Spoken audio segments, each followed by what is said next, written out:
Okey, Assalamualaikum warahmatullahi wabarakatuh pada semua ibu bapa yang sudi memberi masa sedikitlah untuk saya membuat penerangan mengenai sedikit pendidikan awal kanak-kanak dan juga penglibatan ibu bapa. Saya Siti Rahayu binti Hamzah, pelajar Open University Melaka. Hari ini saya minta untuk berdiskusi mengenai apa itu pendidikan awal kanak-kanak dan juga apa itu kepentingan penglibatan ibu bapa di tabika. Okey, kita mulakan dulu dengan apa itu pendidikan awal kanak-kanak.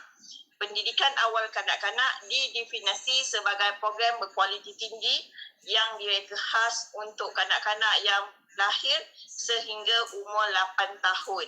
Di mana kanak-kanak ini, seperti di Malaysia, kanak-kanak ini akan dihantar ke prasekolah, taska, tadika ataupun tabika. Okey, ibu bapa kena faham apa itu tadika dan juga tabika.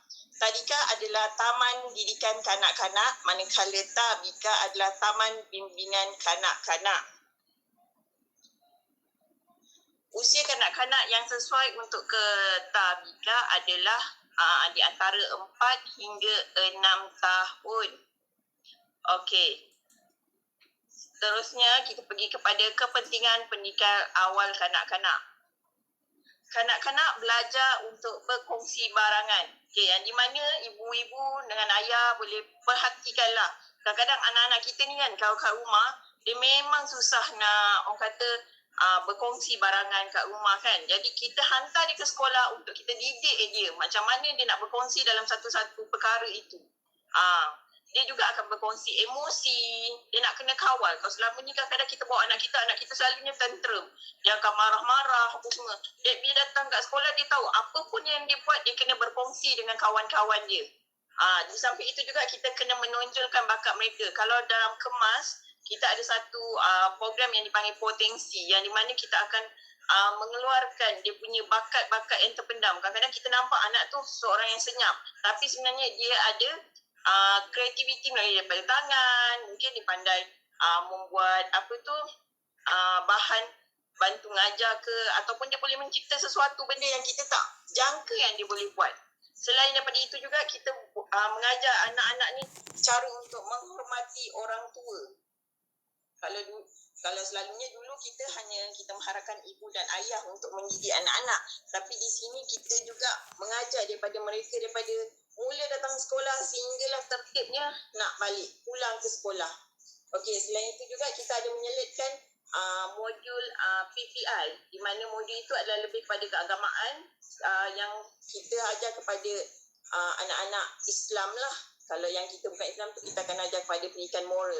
Pendidikan moral ni selalu kita akan general kepada semua anak-anak, tak kira agama.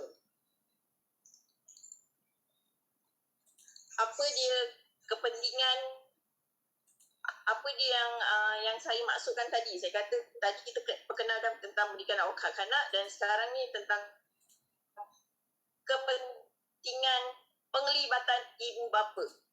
Penglibatan ibu bapa merujuk kepada penyertaan ibu bapa dalam semua bidang pendidikan dan pembangunan kanak-kanak. Penglibatan ibu bapa mengambil peranan penting dalam mewujudkan persekitaran pendidikan yang penyayang. Tabika, sebagai contoh tabika saya akan mengadakan setiap bulan satu program bersama dengan anak-anak ataupun bersama anak-anak serta keluarga mereka. Ibu bapa perlu menyertai bersama anak-anak mereka. Ada sebarang pertanyaan ke?